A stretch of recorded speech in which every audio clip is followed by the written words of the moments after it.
start off with your. I mean, I bet you everybody's asked you, obviously, of course, the inspiration for the film, but maybe you can briefly describe that. But what interested me the most is like what was your plan of attack and the approach to such a complex narrative, of course.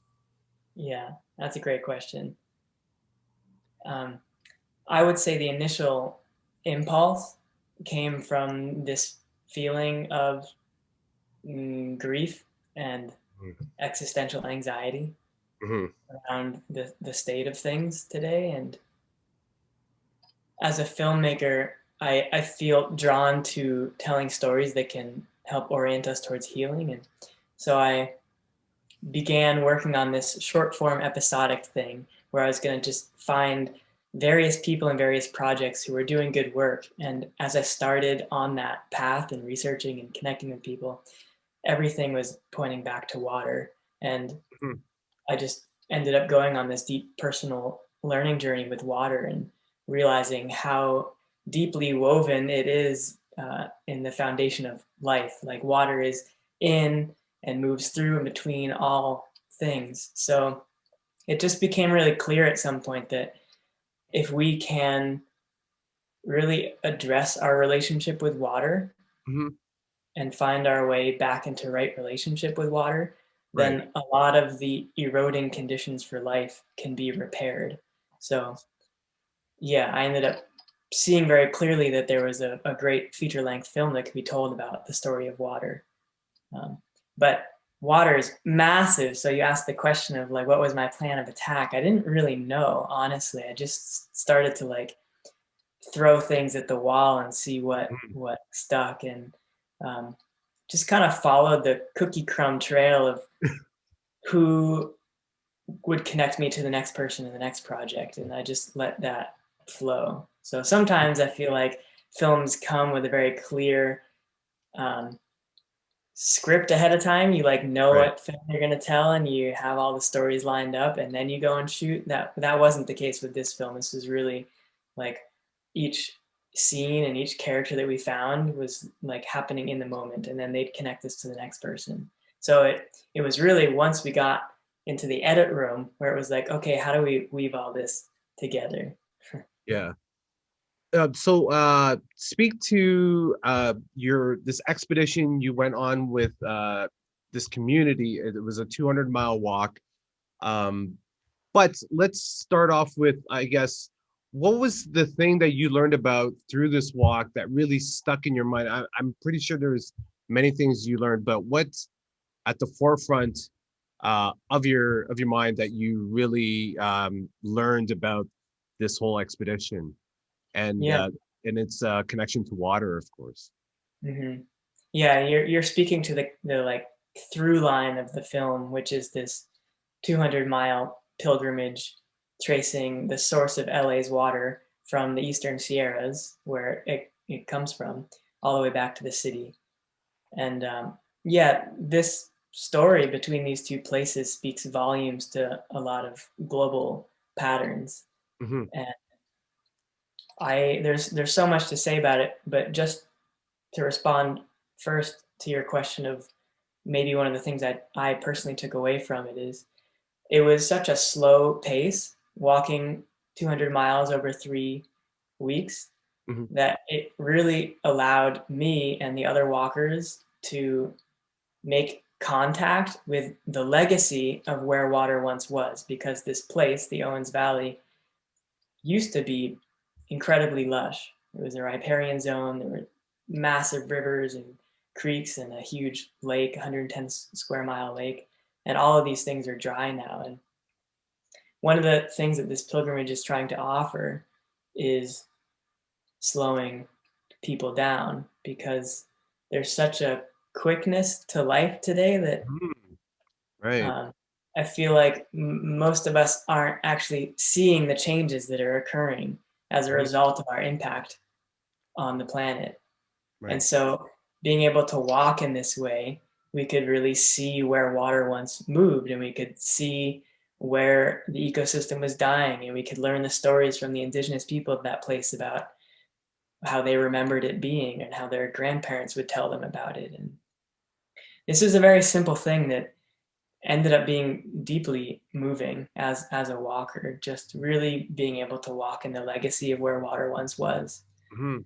Um, yeah, and then I should also just say that why this story is so relevant globally is the Owens Valley once proliferated with vegetation, but because LA has taken so much of their water, it's been turned into a desert.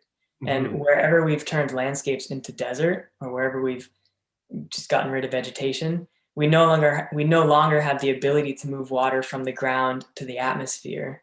Mm. And the global climate is regulated by water in the atmosphere.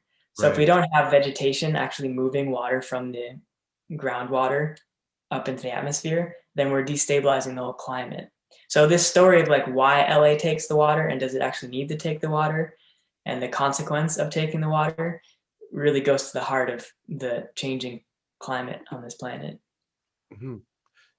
I wanted to speak to you mentioned and the answer right there about indigenous people and how they tell stories in regards to this proliferation of vegetation, and it was so lush once back in the day. Now, do you feel that because they weren't included in like some of the maybe the policy making or some of the amendments to the urbanization of LA or in terms of the aqueducts or just in general just them being part of the process of policy making? Do you think this is the reason, one of the reasons as to why this has occurred to a place like Owens Valley, this whole dryness and lack of water, obviously. Yeah. I mean, I would say it's a huge missed opportunity. These are people who've lived in a place, that one place, for thousands of years, and they've developed just extremely deep relationship to that place, and they've been tending that place for thousands of years. So they understand um, the diversity of vegetation that lives there. They understand how water moves through that landscape, and they've been managing it in a very particular way in order to provide for their people. And I just it feels to me like so much of the issue that we're dealing with as a people right now is that we've lost our connection to place and we've lost our relationship to the rest of life, and we've forgotten that we are intrinsically connected and dependent upon the rest of life. So yeah, how can we learn from the people who still hold that knowledge? And that was a big part of the walk for sure, was having these indigenous people along with us. Mhm. I believe you stated in a Forbes magazine interview that you cut this film in your sustainable home. Do you feel that or you tell us about that experience, and of course, and but you feel that made a difference to actually the production of this film? Yeah. Well, I would just say it's not entirely true that my home is a sustainable home. I don't fully know what that means. Like we're on grid, you know. It's a very unique situation. Like we park our cars and then walk 12 minutes to get up to the ridge. So it feels like you're like leaving life and society behind and then going up into this little forest village. Mhm. And it certainly has connected my heart to nature and the natural world in a way that I've never experienced before, just because I'm so deeply woven in it where I live. But we're also on grid and we're hiking propane up, and I have my computer. So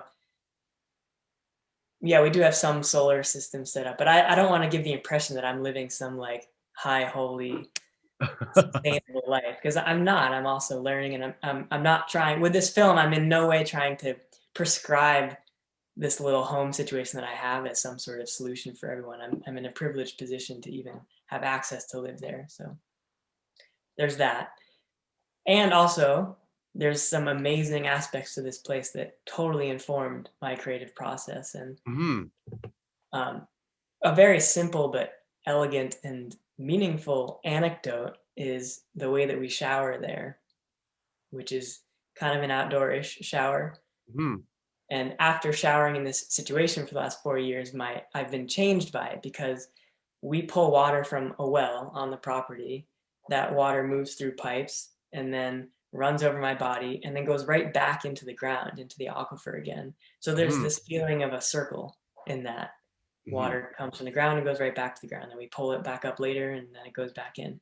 And so it's made it so that when I'm here at my parents' house or most places in this first world at least, when I shower and I feel the water coming through the pipes from some place that I have no idea where it's coming from, and then it runs over my body and goes down into the drain, and then it pipes somewhere else that I don't know, but eventually going to the ocean as quickly as possible. It makes the flattening of that circle feel so violent, actually. And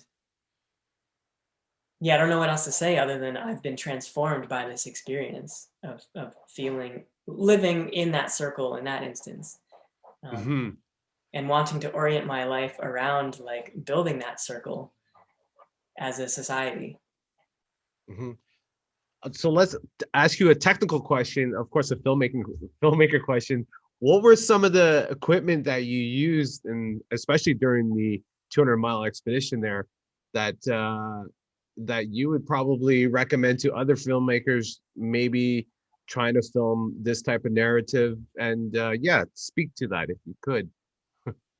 It was a super simple setup. I mean, I just had a Sony A7R2, which is a small compact DSLR, one lens, well, two lenses actually, a wide and then just a standard 24-70. And we had little solar panels that would hang off of our bags as we walked so that we could charge our camera batteries. And Nice. then I did bring a glide cam, which is like a counterbalance system, but it was Mhm. just every day it was too windy to actually use it. So I ended up just having a monopod that I'd like hold like this. Um, yeah, it was just a real run and gun simple situation and we made it work. Yeah. Excellent. So tell us about this experience of your film being at Tribeca, and then tell us where uh, this film goes from here. Yeah, well, the Tribeca experience was pretty bonkers. I feel like I'm still absorbing all the layers of the experience, and I'm deeply grateful for the opportunity to have a platform like that for a film like this, because I dream for this film to reach into wider circles than just kind of the chorus of the people who would resonate with this film. I really want Right. to hit eyes and hearts of folks who are maybe less in uh, uh, in some awareness of environmental issues already. Hmm. So having a mainstream platform like Tribeca gives it a huge push in being successful with that. So that's amazing. And then just to name that we had these incredible musicians come and perform after the screening, Jacob Collier and Hmm. Justin Coughlin.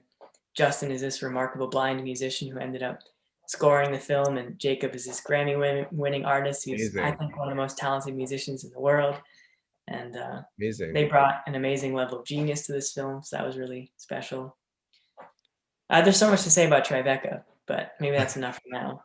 And in terms of moving forward, it's like, what do we do now to actually create impact? And Hmm. we're at the beginning stages of looking at this question, and it feels two-pronged. One, how do we just get as many people as possible to see it? And that looks like working with our sales agency to sell the film and try to get it onto some big platforms, because that's impact. The more people that see it, the more impact there is. And then the second prong is coming up with some sort of impact campaign where we bring the film into places where we can host dialogues and events and bring different stakeholders together. And I think LA is going to be a really important place to begin that Absolutely. journey Yep. because we have so many connections there and some main people in the film. are pretty big, are people in LA who hold pretty powerful seats. Mhm. So there's a possibility that we could bring the head of the Department of Water and Power together and other industries there with community activists and Mhm. local community members and people in the government. And if we can get all those folks into one room and start initiating dialogues and watch the film together, I'm hopeful about what Mhm. could come. Mhm. Yeah. Well, well, thank you so much for your time and to do this with for Fern TV, and congratulations once again for having your film at Tribeca, and of course, good luck with the rest of the way with your film. Thank you. It's been great to talk. Thanks for having me on here. Thank you.